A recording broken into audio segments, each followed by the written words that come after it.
모토로라에서 이제 홍보팀에 들어갔습니다. 그래서 거기 4년을 있었고, 근데 4년 하다 보니까 좀 새로운 것도 하고 싶어서 그 안에 이제 전략 마케팅 팀으로 옮겨갔어요. 그래서 손들고.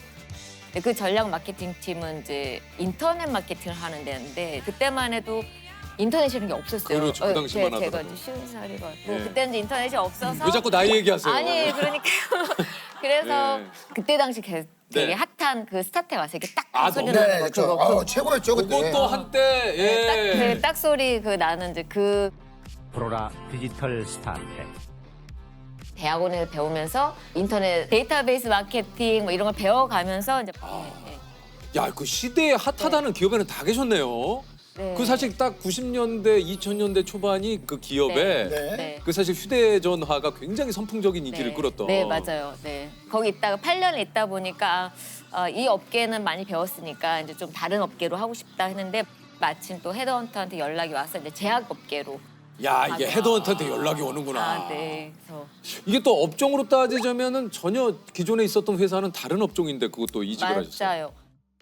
그 당시에 이제 처음으로 약간 제가 옛날에는 이게 되게 안 쑥스러웠는데 이렇게 제약업계를 떠나다 보니까 진짜 약간 쑥스러운데 그 발기부전 치료제를 이제 그 회사에서 처음 들여와서 그때 당시에 이제 비아그라가 뭐 아주 독점적으로 잘 하고 있었을 이게 때여서 후발 업체였고. 네, 후발 업체였고 마케시어 제로로 시작을 했고 근데 너무 해보고 싶은 거예요. 그래서 좀 다르게 접근을 해보고 싶다. 그래서 제 제품이 이제 36시간 지속이라고 되게 길기 때문에 그걸 되게 어디서 많이 판매합니까? 그거는 이제 약국에 가면 안 되고요. 처방전이 꼭 필요해요. 그래서 병원에 그 가서 선생님의 진료를 받고 네네. 그게 중요한 거예요. 그래서 그 당시만 해도 이제 남성들이 병원에 가는 걸 되게 약간 쑥스러워하기 때문에 이제 저는 이거는 약을 홍보하는 것보다는 질환 홍보하는 게 맞겠다.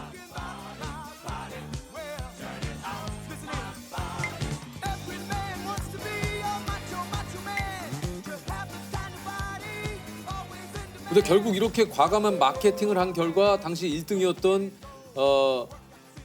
비아그라를 꺾고 업계 1위를 달아나셨다고. 네. 2년 차에. 아니 근데 이게 저기 진짜 굴지의 기업에서 뭔가 이렇게 계속 필모를 좀 쌓아가시면서 그러니까 이제 헤드헌터 쪽에서도 그렇죠, 또 연락이 연락이 오는 오는 거죠. 거죠. 네. 그렇게 하다가 구글 코리아로 또 이제 직장을 네, 옮기셨는데 네. 이건 또 어떻게 된 겁니까? 그 당시만 해도 구글이 지금처럼 많이 아는 사람 별로 없었어요. 그래서 한국에서는 뭐 15명 미만이기 때문에 너가 와서 팀을 키워라. 팀원이 아무도 없었고 정말 새롭게 시작할 수 있다. 너가 회사 성장과 함께 같이 갈 수 있다라고 하니까 그것도 되게 좋은 것 같아요. 기회가 되니까. 그래서 한번 가보자. 그래서 구글 코리아 초창기에 이곳으로 옮겼는데 당시 그 면접을 7번 보셨다고. 그 당시 면접에는 어떤 질문들을 좀 하던가요? 직무 관련해서도 물어봐요. 어떤 경험이 있었는지, 거기서 뭘 배웠는지 굉장히 약간 꼬치꼬치 물어요. 그래서 그때 왜 실패했어? 뭐 어떤 자료가 있었으면 잘할 수 있겠어? 뭐 이런 것도 잘 물어보고 또 하나는 구글리니스라는 걸 보는데 그 구글스러움 이런 걸 봐요. 그건 되게 적극적이고 자기가 뭔가 열정을 찾으려고 하고 자기 주도적이고 이제 이런 걸 보는데 제가 사실 이력서에 이제 나는 트레킹을 좋아하는데 뭐 히말라야 3번 갔다 왔다. 그걸 너무나 그 인상적으로 생각을 하더라고요. 제가 이제 그 5,500m? 그래서 사실 쉽지는 않거든요. 막 쉽지 이렇게 않죠. 먹어떡거리고 근데 너무 안 놀라셔갖고. 근데 그게 사실 되게 힘든. 전 예. 거의 이러시니까는 임원 같으시네. 아니에요. 이거 막 이게 아니요. 그래서 너무너무 힘들게 갔고 가서는 사실은 너무 힘드니까 내가 왜 왔지라는 후회까지 들 정도여서. 왜냐면 이게 고산병이라고 예, 해가지고 예. 고지대 가면은 맞아. 토하고 어지럽고 막 이렇게 가만히 있어도 100m 달린 것처럼 막 숨이 헐떡거리고. 가쁘고. 네, 가쁘고. 면접자가 에베레스트를 갔는데 어떤 게 좋았냐라고 물어봤는데 저는 정말 너무나 그 과정 속에서 가장 좋았던 건 내가 나 자신을 이겼다라는 것도 있었지만 사람을 되게 많이 만났거든요. 다양한 사람들하고 이런 얘기 저런 얘기 나를 소개하는 얘기 그게 다 사실 스토리텔링이잖아요.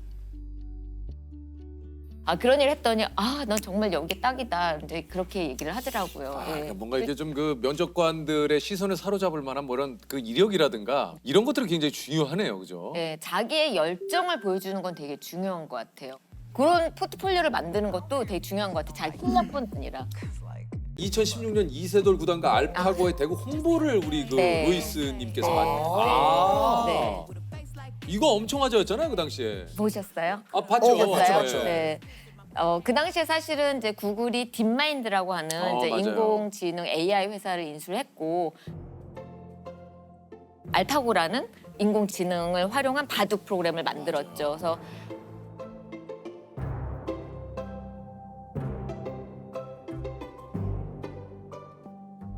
이거를 진짜 실험을 제대로 해보고 싶다. 근데 그 당시에 가장 뭐 오랫동안 잘하고 있던 기사님이 예. 이세돌 구단이셔서 딥마인드 측에서 이미 리서치를 다 해서 이세돌 구단하고 한번 대결을 해보자라고 이제 결정을 했고 This is a tough game for Lucero. 사실 홍보를 맡았지만 홍보 이외에 막 장소 되게 중요했거든요. 한국을 대표하신 데가 어디냐 그러면 약간 광화문 쪽이 낫지 않을까 해서 그것도 찾고 그다음에 또 인공지능이 AI라는 게 지금은 많은 사람들이 알지만 그때만 해도 인공지능 그러면 잘 모르기도 하고 그래서 이런 주제를 어떻게 쉽게 알릴 수 있을까 이제 이것도 사실 저한테 큰 숙제였습니다. 근데 사실 근데 그 제가 준비할 때는 이제 그 기자석을 누가 오나라고 이제 조사를 했는데 별로 없었던 거여서 이거 너무 흥행에 실패하지 않을까라고 생각했는데 이제 첫 대국이 끝나고 나니까 이제 조금 더 관심이 생기고 두 번째 대국은 막 100명이었던 게 200명의 기자들이 오시고 3국, 4국 가면서 이제 그 기자석이 이제 메어 터져서 어떻게 더 많은 기자를 저희가 자리를 마련할 수 있을까? 그게 너무나 큰 고민이었고 좀 그것도 궁금해요. 어찌됐든 회사 입장에서는 알파고가 이 이세돌 구단을 이겼잖아요. 이게 좀 분위기가 어땠습니까? 근데 우리 사실은 우리 인간의 입장에서는 이거 정말 우리가 졌다고? 충격이 대단했거든요. 네. 사실 그 전에 체스는 이미 사실 인공지능이 인간을 이겼어요. 네, 네. 근데 이게 바둑은 사실 그게 쉽지가 않다라고 사실 전문가들도 예상을 네. 했었는데. 그랬는데 이제 사실은 딥마인드나 구글 측에서도 이기는 게 사실 중요는 했죠.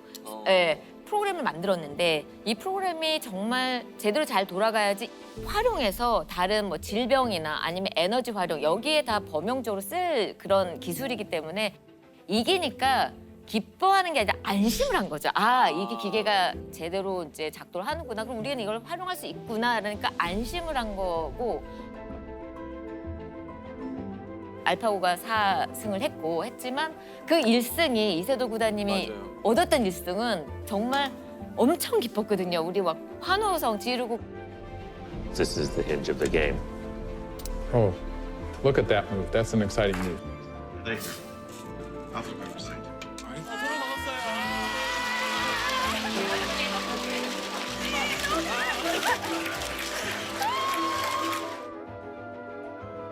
저는 그분이 정말 대단하다고 생각한 게 알파고라는 거 할래 했을 때 정말 3년 만에 수락을 하셨다고 하더라고요. 그러니까 질 때 지더라도 한번 해보겠다. 저는 그것도 굉장히 혁신적인 마인드라고 맞아요. 생각하는데 사실 재밌을 것 같아서 그냥 처음으로 이기는 사람임에도 맞지만은 거기도 맞는 얘기지만 사실 처음으로 지는 사람이고 그저 운이 많이 따라서 한 판 이긴 거에 불과하지 않나라는 생각도 들고 예. 사실은 이세돌 구단이 이기셔도 그것도 인간의 승리고 또 알파고가 이겨도 그것도 인간의 승리다. 왜냐면 그 프로그램을 만든 것도 사람이니까. 그래서 이거는 사실은 누가 이기든 다 휴머니즘, 사람이 이기는 거다. 뭐 이런 생각이 들었어요.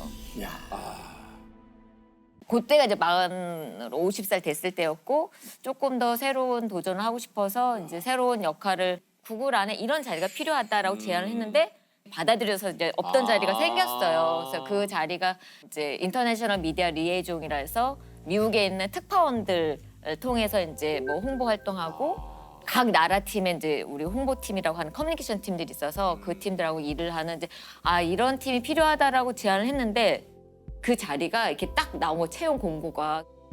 근데 내가 관심이 있어 그랬더니 그럼 네가 와. 그래서 이제 제가 바로 가기로 결정이 됐는데 덜컥 걱정이 되는 게 진짜 나이 50에 전혀 낯선 곳에 가서 문화도 다르고 이웃도 다르고 그걸 본사로 가면은 저를 아는 사람이 아무도 없으니까 팀원도 없는 이런 데 가서 혼자 다시 이제 바닥부터 시작을 해야 되나? 남들이 알아주는 것도 없고. 그러니까 그게 약간 기득권이라는 생각이 들더라고요. 그러니까 아, 기득권을 이렇게 놔야 되는구나. 근데 그게 놓는 게 생각보다 쉽지 쉽지 않더라고요. 않죠. 쉽지 않죠. 아까운 듯한 느낌도 들어요. 본사에 가니까 저를 아는 사람보다 모르는 사람이 많고 그럼 어떻게 하면 내가 나를 잘 각인시킬 수 있지? 나의 로이스라는 브랜드를 어떻게 알릴 수 있지? 그리고 또 제 팀이 없었던 팀이니까 나는 이 팀을 이런 일을 하고 싶어서 왔어. 이런 일을 할 거야라고 알려야 돼서 90일 동안 100명을 만나자라는 이제 프로젝트를 했어요. 정말 이렇게 표를 만들어서 맨날 이렇게 만난 사람 이렇게 형광펜을 쥐어가면서 90일 동안 100명을 만났어요. 만났더니 사람들이 이제 저를 아는 거예요. 그래서 그 다음에 누구 이거 어때?라고 하면 그 사람은 저를 한 번에 만났기 때문에 너무 잘해줘요. 그 뒤에는 일하는 게 너무 수월하고.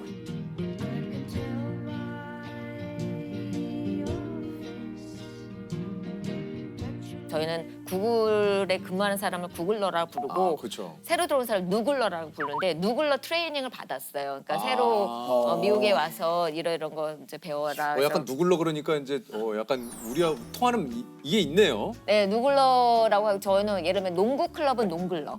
그다음에 뭐 다 굴러만 넣으면 네, 되는 거구나. 네, 맞아요. 그래서 어. 나이가 많은 사람은 머리가 회색으로 되니까 그레이 글러. 그래. 그래. 이것도 하나 배웠네. 구글에서는 굴러만 붙이면 다 되는구나. 네, 그래서 우리도 그럼 되겠네요. 이제 방구석에 뒹굴르니까 뒹굴러로 뒹굴러. 한번. 네, 그거 괜찮은데요? 괜찮죠? 네, 우리도 방구석에 뒹굴뒹굴하니까 뒹굴러로. 다 네. 구글러 되셨네요. 그럼 그죠, 거기서는 네. 굴러 되죠. 구글러 그렇죠. 되셨어요. 네, 축하드립니다. 우리도 알고 보니 구글러였습니다.